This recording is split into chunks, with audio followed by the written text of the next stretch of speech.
ಶ್ರೀ ಗಣಪತಿ ಶಾರದಾ ಗುರುಭ್ಯೋ ನಮಃ. ಉತ್ತರಂ ಯತ್ ಸಮುದ್ರಸ್ಯ ಹಿಮಾದ್ರೇಶ್ಚೈವ ದಕ್ಷಿಣಂ ವರ್ಷಂ ತದ್ ಭಾರತಂ ನಾಮ ಭಾರತೀಯತ್ರ ಸಂತತಿ. ಶ್ರೋತೃಗಳಿಗೆ ಶ್ರೀ ಸ್ಕಾಂದ ಮಹಾಪುರಾಣದ ಎರಡನೆಯ ವೈಷ್ಣವ ಖಂಡದ ಪುರುಷೋತ್ತಮ ಕ್ಷೇತ್ರ ಮಹಾತ್ಮ್ಯದ ಜೈಮಿನಿ ಋಷಿ ಸಂವಾದದಲ್ಲಿ ಇಂದ್ರದ್ಯುಮ್ನ ಕೃತ ಬ್ರಹ್ಮ ಸಂದರ್ಶನ ವರ್ಣನವೆಂಬ 23ನೆಯ ಅಧ್ಯಾಯಕ್ಕೆ ಸ್ವಾಗತ. ನಾರದನು ಹೇಳುತ್ತಾನೆ ದ್ವಾರಪಾಲಕನನ್ನು ಕುರಿತು, ಅಯ್ಯ ದೌವಾರಿಕನೇ, ಈತನು ಮಹಾ ಕೀರ್ತಿ ಸಂಪನ್ನನು.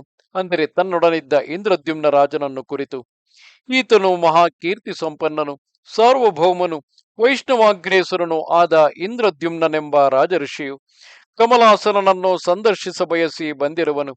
ನೀನು ಸಮ್ಮತಿಸುವೆಯಾದರೆ ಈತನು ಬ್ರಹ್ಮನ ಸನ್ನಿಧಿಗೆ ಹೋಗಿ ಬರಲಿ. ಇಂತೆಂದ ಆ ಮುನಿಯ ಮಾತನ್ನು ಕೇಳಿ ಮಣಿಕೋದರನೆಂಬ ಆ ದೌವಾರಿಕನು, ಸ್ವಾಮಿನ್, ನಿನ್ನೊಡನೆ ಬಂದಿರುವ ಈತನು ಸಾಮಾನ್ಯನಂತೆ ತೋರುವುದಿಲ್ಲವು. ಮರ್ತ್ಯಲೋಕವಾಸಿಯಾದ ಈತನು ದಿಕ್ಪಾಲಕರು ಮನ್ವಂತರಾಧಿಪತಿಗಳು ಸೇರಿರುವ ಈ ಪ್ರದೇಶದಲ್ಲಿ ಸ್ವಲ್ಪ ಹೊತ್ತು ಧೈರ್ಯವಾಗಿ ನಿಂತಿರಲಿ. ನೀನು ಒಳಗೆ ಹೋಗಿ ಬ್ರಹ್ಮದೇವನಿಗೆ ಈ ವಿಚಾರವನ್ನು ವಿಜ್ಞಾಪಿಸಿ ಈತನನ್ನು ಪ್ರವೇಶಗೊಳಿಸು. ಅಥವಾ ಈತನು ಈ ಸಭಾದ್ವಾರದಲ್ಲಿಯೇ ಇದ್ದು ದಿಕ್ಪಾಲಕರೊಡನೆ ಹೊರಡಲಿ. ಈಗ ಭಗವಾನ್ ಚತುರಾನನನು ದೇವಗಾಯನದಲ್ಲಿ ಏಕಾಗ್ರ ಚಿತ್ತನಾಗಿರುವನು. ಎಲೈ ನಾರದ ಮುನಿಯೇ, ಬಾಗಿಲು ಕಾಯುವವರಾದ ನಮ್ಮ ಸಮಯ ಸನ್ನಿವೇಶಗಳನ್ನು ನೋಡಿ ನೀನು ಖಂಡಿತವಾಗಿಯೂ ನನ್ನಲ್ಲಿ ಕೋಪಗೊಳ್ಳಬೇಡ. ನಾನು ನಿನಗೂ ನಿನ್ನ ತಂದೆಗೂ ದಾಸನು. ಆ ದ್ವಾರಪಾಲಕನು ಇಂತೆನಲು ನಾರದನು ಜಗತ್ಪತಿಯಾದ ಬ್ರಹ್ಮನ ಬಳಿಗೈದು ಸಾಷ್ಟಾಂಗ ನಮಸ್ಕಾರವನ್ನು ಮಾಡಿ ಇಂದ್ರದ್ಯುಮ್ನ ರಾಜನ ವಿಚಾರವನ್ನು ಆತನಿಗೆ ಅರಿಕೆ ಮಾಡಿದನು.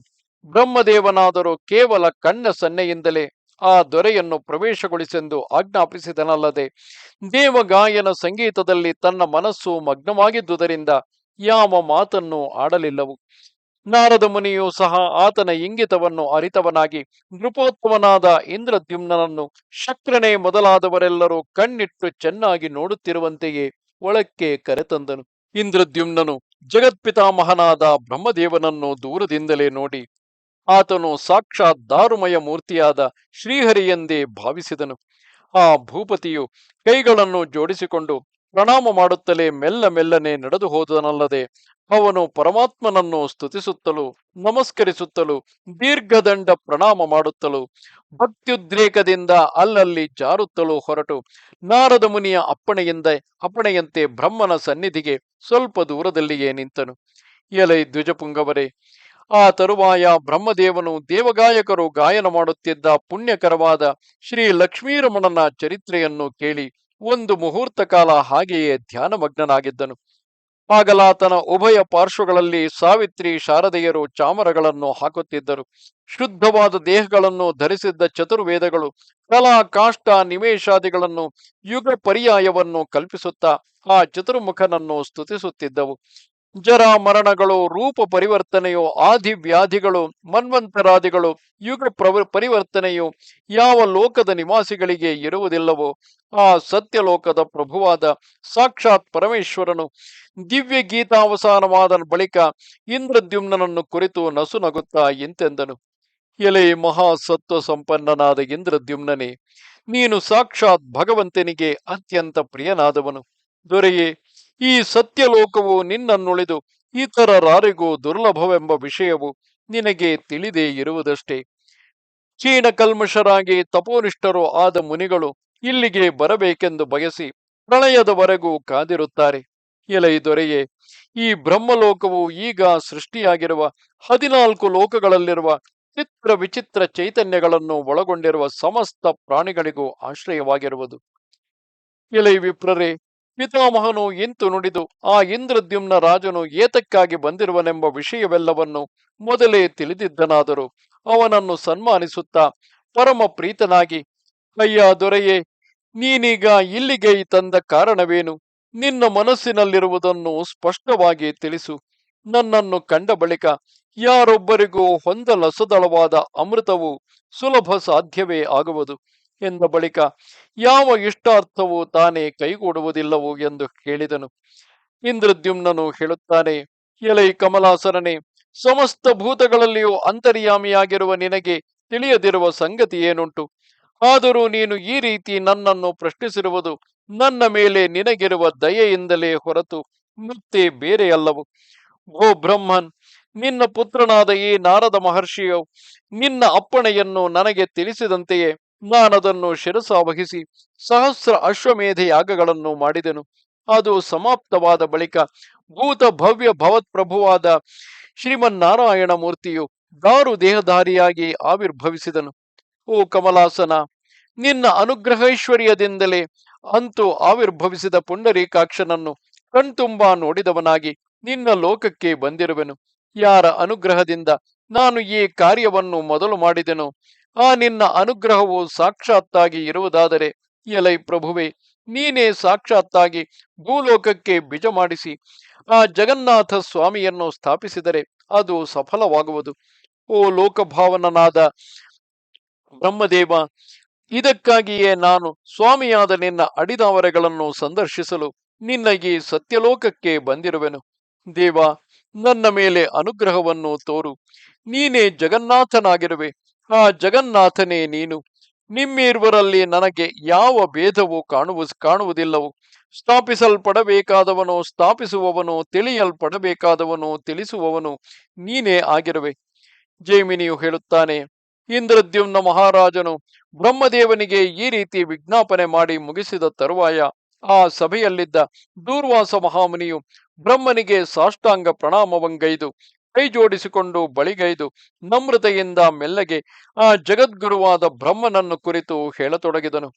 ಎಲೈ ಪ್ರಭುವೆ, ಲೋಕಪಾಲಕರು, ಪಿತೃದೇವತೆಗಳು, ಮನ್ವಂತರಾಧಿಪತಿಗಳು, ಓ ಲೋಕಭಾವನ, ದ್ವಾರಪಾಲಕರಿಂದ ತಡೆಗೊಳಿಸಿದ ಪ್ರದೇಶವುಳ್ಳವರಾಗಿ ಕೇವಲ ದೀನ ಮಾನವರಂತೆ ಹೊರಗಡೆಯೇ ಕಾದಿರುತ್ತಾರೆ. ಆದುದರಿಂದ ಅವರನ್ನು ಒಳಗೆ ಪ್ರವೇಶಗೊಳಿಸಲು ಆಜ್ಞಾಪಿಸು. ಅವರು ನಿನ್ನ ಪಾದ ಕಮಲಗಳನ್ನು ಸಂದರ್ಶಿಸಲಿ. ಇಂತು ನುಡಿದ ದೂರ್ವಾಸ ಮಹಾಮುನಿಯ ಮಾತುಗಳನ್ನು ಆಲಿಸಿ ದೇವದೇವನಾದ ಆ ಕಮಲಾಸನನು ನಕ್ಕು ನುಡಿದನು. ಎಲೈ ಮುನಿಯೇ, ಈ ಸಂದರ್ಭದಲ್ಲಿ ಅವರ ಪ್ರಸ್ತಾಪವೇ ಬೇಕಾಗಿಲ್ಲ. ಅವರೆಲ್ಲರೂ ಈ ಇಂದ್ರದ್ಯುಮ್ನ ಮಹಾರಾಜನೊಡನೆ ಹುರುಡಿಸುತ್ತಾರೆ. ಈತನಾದರೋ ಜೀವನ್ಮುಕ್ತನು. ಈತನ ಕರ್ಮಗಳು ಪಾಪ ಸಮೂಹವು ನಶಿಸಿ ಹೋಗಿರುತ್ತವೆ. ಅಲ್ಲದೆಯೇ ಈ ಭೂಪನು ನನ್ನ ಸಂತತಿಯಲ್ಲಿ 5ನೆಯವನು, ವೈಷ್ಣವನು, ಆ ಮಹಾವಿಷ್ಣುವಿನಲ್ಲಿಯೇ ನೆಲೆಗೊಂಡ ಮನವುಳ್ಳವನು. ನೀನು ಪ್ರಸ್ತಾಪಿಸಿದ ಈ ಇಂದ್ರಾದಿಗಳಾದರೂ ಕೇವಲ ಸುಖ ಭೋಗಕ್ಕಾಗಿ ವಿವಿಧ ಕರ್ಮಗಳನ್ನು ಆಚರಿಸಿ ಪೌರುಷವನ್ನು ಸಂಪಾದಿಸಿರುವವರು. ಇವರೆಲ್ಲರೂ ಈ ಸತ್ಯಲೋಕಕ್ಕೆ ಬರಬಯಸಿ ಪ್ರಾರ್ಥಿಸಿ ತಪಸ್ಸುಗಳನ್ನು ಮಾಡಿ ನನ್ನ ಅನುಗ್ರಹದಿಂದಲೇ ನನ್ನನ್ನು ಸೇವಿಸಲೋಸುಗ ಬಂದಿರುವ ದೇವತೆಗಳಲ್ಲವೇ? ಅದಂತಿರಲಿ. ಆದರೂ ನೀನು ಹೇಳಿದೆಯಾಗಿ ಇವರೆಲ್ಲರೂ ನಿನ್ನಿಂದ ಅಜ್ಞಪ್ತರಾಗಿ ನನ್ನ ದರ್ಶನಕ್ಕಾಗಿ ಒಳಗೆ ಬರಲಿ. ಬ್ರಹ್ಮದೇವನು ಇಂತು ನುಡಿದ ಬಳಿಕ ದೂರ್ವಾಸುಮುನಿಯು ಆ ದ್ವಾರಪಾಲಕರಿಗೆ ಆಜ್ಞಾಪಿಸಲು ಅವರು ಆ ಇಂದ್ರಾದಿಗಳೆಲ್ಲರನ್ನೂ ಸಭೆಗೆ ಬೀಳ್ಕೊಟ್ಟರು. ಇಂತು ಪ್ರವೇಶಿಸಿದ ತರುವಾಯ ಅವರು ಕೃತಾಂಜಲಿಯಾದ ಇಂದ್ರದ್ಯುಮ್ನನೊಡನೆ ಗಾಯಕರ ಸಮೀಪದಲ್ಲಿ ಸಲ್ಲಪಿಸುತ್ತಿದ್ದ ಬ್ರಹ್ಮದೇವನನ್ನು ಕಂಡು ದೂರದಿಂದಲೇ ನಮಸ್ಕರಿಸಿದರು. ಆಗಲ ಜಗತ್ಪ್ರಭುವು ಪ್ರಣತರಾದ ಆ ಲೋಕಪಾಲಕರನ್ನು ಕಟಾಕ್ಷಿಸಿ ಅನುಗ್ರಹಿಸಿ ತರುವಾಯ ಆದರ ಪೂರ್ವಕವಾಗಿ ಇಂದ್ರದ್ಯುಮ್ನನನ್ನು ಕುರಿತು ಎಂತೆಂದನು.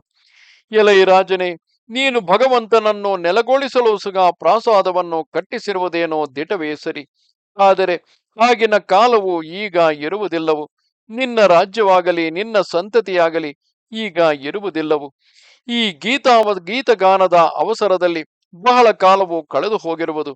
71 ಮಹಾಯುಗಗಳನ್ನೊಳಗೊಂಡ ಒಂದು ಮನ್ವಂತರವೇ ಕಳೆದು ಹೋಗಿರುವುದು. ನಿನ್ನ ವಂಶದಲ್ಲಿಯೂ ಸಹ ವಿಚ್ಛಿತ್ತಿಯುಂಟಾಗಿರುವುದು. ಕೋಟ್ಯಂತರ ಸಂಖ್ಯೆಯ ದೊರೆಗಳು ಆಗಲೇ ಆಗಿ ಹೋಗಿದ್ದಾರೆ. ಅಲ್ಲಿ ನಿನಗೆ ಪ್ರತ್ಯಕ್ಷನಾದ ಜಗನ್ನಾಥ ಸ್ವಾಮಿಯು ನೀನು ಕಟ್ಟಿಸಿದ ಅಂತಿಮ ಪ್ರಾಸಾದವು ಈ 2 ಮಾತ್ರವೇ ಉಳಿದಿರುವುದು. ಈಗ ಮನುಗಳಲ್ಲಿ 2ನೆಯವನಾದ ಸ್ವಾರೋಚಿಷ ಮನ್ವಂತರದಲ್ಲಿ ಆದಿಯುಗವಾದ ಕೃತಯುಗವು ನಡೆಯುತ್ತಿರುವುದು. ಅಯ್ಯ ಭೂಪಾಲನೆ, ನೀನು ನನ್ನ ಸನ್ನಿಧಿಯಲ್ಲಿ ಇರುವೆಯಾದುದರಿಂದ ನಿನಗೆ ಮೃತ್ಯುವಾಗಲಿ ಮುಪ್ಪಾಗಲಿ ಘಟಿಸಿರುವುದಿಲ್ಲವು. ಅಲ್ಲದೆ ಋತುಗಳ ಬದಲಾವಣೆಗಳಾಗಲಿ ಕಾಲ ಪರಿಣಾಮವಾಗಲಿ ಸಂಭವಿಸಿರುವುದಿಲ್ಲವು. ಆದುದರಿಂದ ಎಲೈ ರಾಜೇಂದ್ರನೇ, ನೀನೀಗ ಭೂಲೋಕಕ್ಕೆ ತೆರಳು. ನೀನು ಭೂಲೋಕಕ್ಕೆ ಹೋಗಿ ಅಲ್ಲಿ ನೀನು ಕಟ್ಟಿಸಿರುವ ದೇವಾಲಯವನ್ನು ನಿನ್ನ ಭಕ್ತಿಗೆ ಮೆಚ್ಚಿ ನಿನಗೆ ಪ್ರತ್ಯಕ್ಷನಾದ ಜಗನ್ನಾಥ ಸ್ವಾಮಿಯನ್ನು ನಿನ್ನದಾಗಿಸಿಕೊಂಡು ಜಾಗೃತೆಯಾಗಿ ಮತ್ತೆ ಬರುವವನಾಗು. ಅಥವಾ ನಿನ್ನ ಹಿಂದೆಯೇ ನಾನು ಬರುತ್ತೇನೆ. ಎಲೈ ಮಹಾರಾಜನೇ, ಈಗ ನೀನು ಮುಂದಾಗಿಯೇ ಭೂಲೋಕಕ್ಕೆ ಹೋಗಿ ಸ್ವಾಮಿಯ ಪ್ರತಿಷ್ಠೆಗಾಗಿ ಸಂಭಾರಗಳನ್ನೆಲ್ಲ ಸಂಪದ್ಭರಿತವಾಗಿ ಸಿದ್ಧಪಡಿಸಿದ ತರುವಾಯ ನಾನು ಇಲ್ಲಿಂದ ಹೊರಟು ಬರುತ್ತೇನೆ.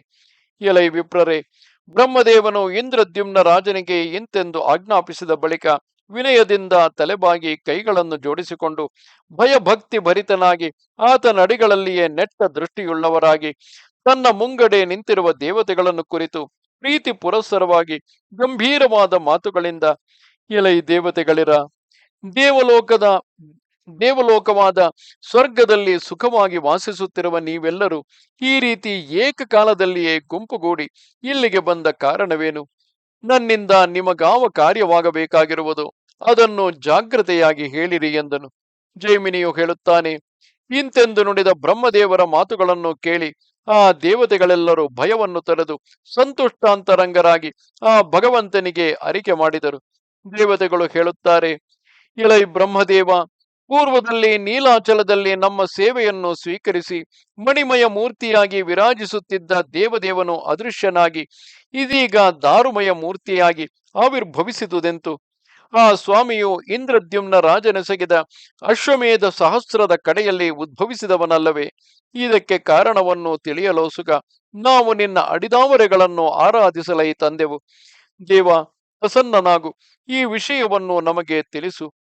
ಎಲೈ ವಿಪ್ರರೇ, ದೇವತೆಗಳು ಇಂತೆಂದು ಪ್ರಶ್ನಿಸಲು ಆ ಬ್ರಹ್ಮನು ಇಂತೆಂದನು, ಎಲೈ ದೇವತೆಗಳಿರ, ಇದು ಪರಮ ರಹಸ್ಯವು. ನಾನೀ ವಿಷಯವನ್ನು ಈ ಮೊದಲು ಯಾರಿಗೂ ಹೇಳಿರುವುದಿಲ್ಲವು.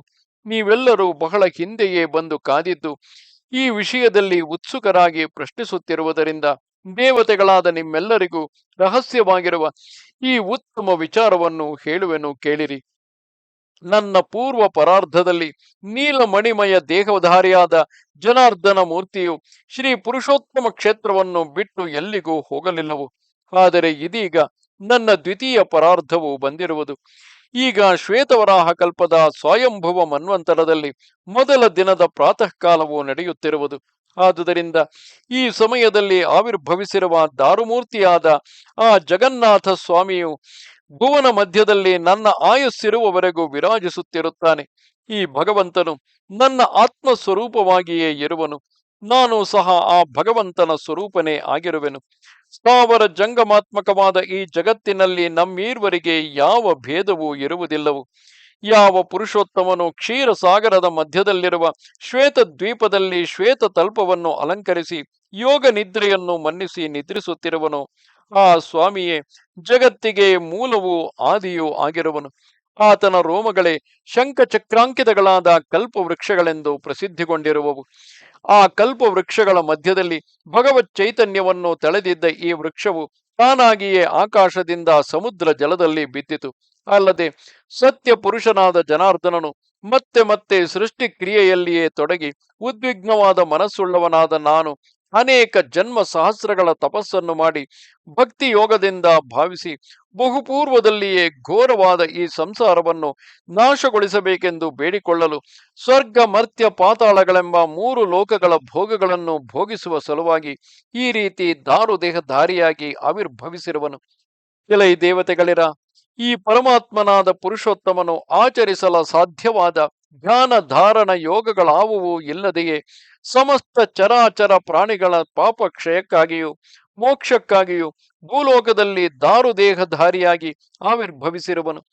ಈ ಪುರುಷೋತ್ತಮ ಕ್ಷೇತ್ರವು ಪರಮಾತ್ಮನ ಗುಪ್ತ ದೇಹವೇ ಆಗಿರುವುದರಿಂದ ಈ ವಿಷಯದಲ್ಲಿ ಯಾರೂ ಸಂದೇಹ ಪಡಬಾರದು. ಧರ್ಮಿಗ್ರಾಹ ಪ್ರಮಾಣದಿಂದ ಆ ಮೂರ್ತಿಯು ಹೇಗೆ ಕಾಣಿಸಿದನೋ ಹಾಗೆಯೇ ಆತನನ್ನು ಭಾವಿಸಿ ಧ್ಯಾನಿಸತಕ್ಕದು. ಧರ್ಮಾದಿ ಚತುರ್ವಿಧ ಪುರುಷಾರ್ಥಪ್ರದನಾದ ಸ್ವಾಮಿಯನ್ನಾಗಿ ಆ ಮೂರ್ತಿಯನ್ನು ವಿಭಾವಿಸಬೇಕು.